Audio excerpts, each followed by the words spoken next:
Bonjour, je suis Julien Sénéchal, professeur de dermatologie, responsable de la clinique Vitiligo au CHU à Bordeaux. Aujourd'hui, nous allons évoquer la prise en charge d'une atteinte fréquente et importante, celle du visage au cours du vitiligo. Alors, c'est vrai que l'atteinte du visage au cours du vitiligo est fréquente, assez hétérogène, elle peut être limitée ou parfois extrêmement importante et responsable d'une altération de la qualité de vie des patients. Alors pourquoi traiter cette atteinte du visage? Tout simplement parce que lorsqu'on a, dans des études, on a posé la question aux patients, on s'est rendu compte que l'atteinte du visage, comme d'autres atteintes visibles, comme les mains, avait un impact majeur pour la qualité de vie des patients. Et environ 50% des patients estimaient que leur traitement n'était pas suffisamment efficace et que ces patients n'étaient pas satisfaits par le traitement actuel.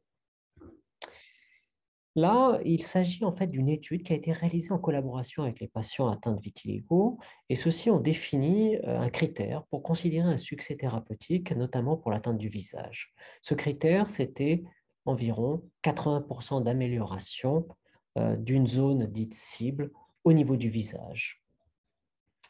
Alors, un des traitements utilisés de façon courante, régulière et depuis plusieurs années, c'est l'utilisation du tacrolimus 0,1% euh, pour le vitiligo.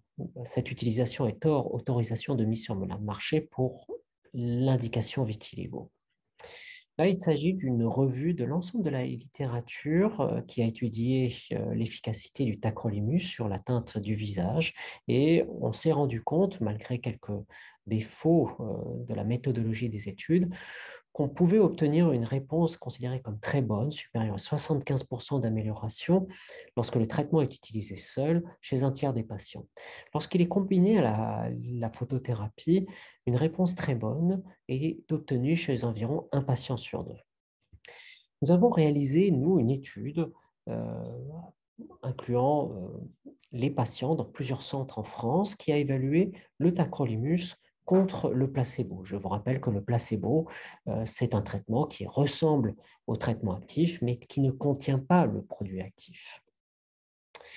Et dans cette étude, on a inclus un certain nombre de patients qui avaient des critères identiques dans le groupe traité par le tacrolimus et dans le groupe placebo.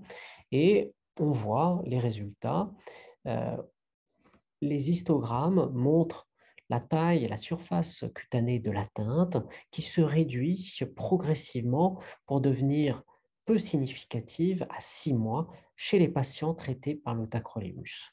Contrairement dans le groupe des patients qui ont reçu le placebo, où cette amélioration est non significative et très modérée. Là, ici, vous avez des clichés qui montrent des patients qui ont été traités dans le groupe tacrolimus avec des résultats extrêmement favorables après 6 mois de traitement. Alors, la tolérance du traitement était celle que l'on connaît finalement du tacrolimus, c'est une sensation un peu de chauffe que les patients ressentent, ou une sensation de rougeur, mais qui s'estompe avec le temps. Alors, le tacrolimus est désormais confirmé par cette étude d'une molécule efficace, et aujourd'hui, cette molécule fait partie des recommandations nationales et internationales. On sait que le profil de tolérance est plutôt très bon. Il peut être utilisé chez l'enfant et l'adolescent parce que le passage dans le sang est souvent très faible, comme nous devons traiter souvent des surfaces assez limitées comme le visage. L'association avec le soleil est possible et recommandée, et on sait que ça permet d'augmenter la rapidité d'action du traitement, et un certain nombre de données internationales montrent qu'il n'y a pas d'augmentation du risque de cancer. On peut traiter également les paupières.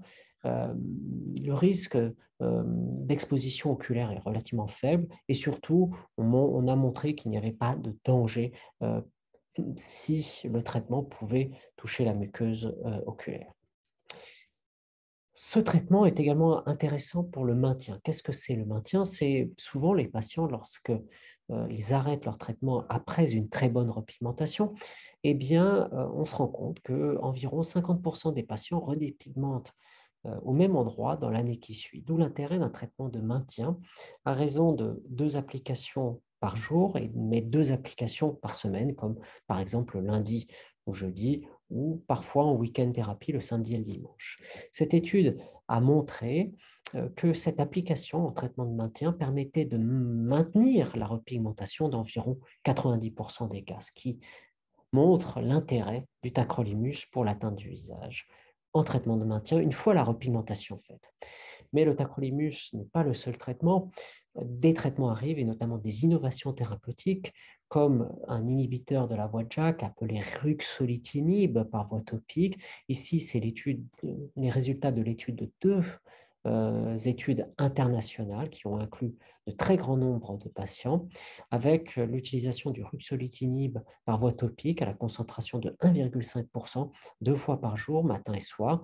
Les patients ont été traités dans un groupe avec le traitement actif, d'autres dans le groupe placebo pendant 6 mois. Et au bout de 6 mois, tous les patients ont reçu le traitement. Eh bien, on se rend compte, lorsqu'on regarde un score d'évaluation au niveau du visage, appelé facial VASI, que 30% des patients à 6 mois ont obtenu plus de 75% d'amélioration de leur atteinte et environ 15% ont obtenu plus de 90% d'amélioration de leur atteinte. Ce qui est extrêmement encourageant, et ce qu'on voit, c'est que cette amélioration continue au cours du temps pour atteindre que 50% des patients obtiennent plus de 75% d'amélioration de leur atteinte à 1 an de traitement. Ici, vous avez l'exemple d'un patient qui a été traité avec une atteinte importante au début du traitement et finalement une repigmentation quasi complète à 6 mois. Les effets secondaires étaient très modérés. Un effet secondaire que l'on regarde est l'apparition de réactions de type acné, qui sont souvent légères et modérées, et traitées relativement assez facilement avec d'autres types de traitements spécifiques. Le reste de la tolérance était plutôt bonne. Donc ainsi, traiter le visage, c'est possible au cours du vitiligo. C'est une atteinte qui peut être efficacement traitée avec le tacrolimus, et nous l'avons confirmé dans une étude bien menée, et les innovations thérapeutiques arrivent avec le ruxolitinib.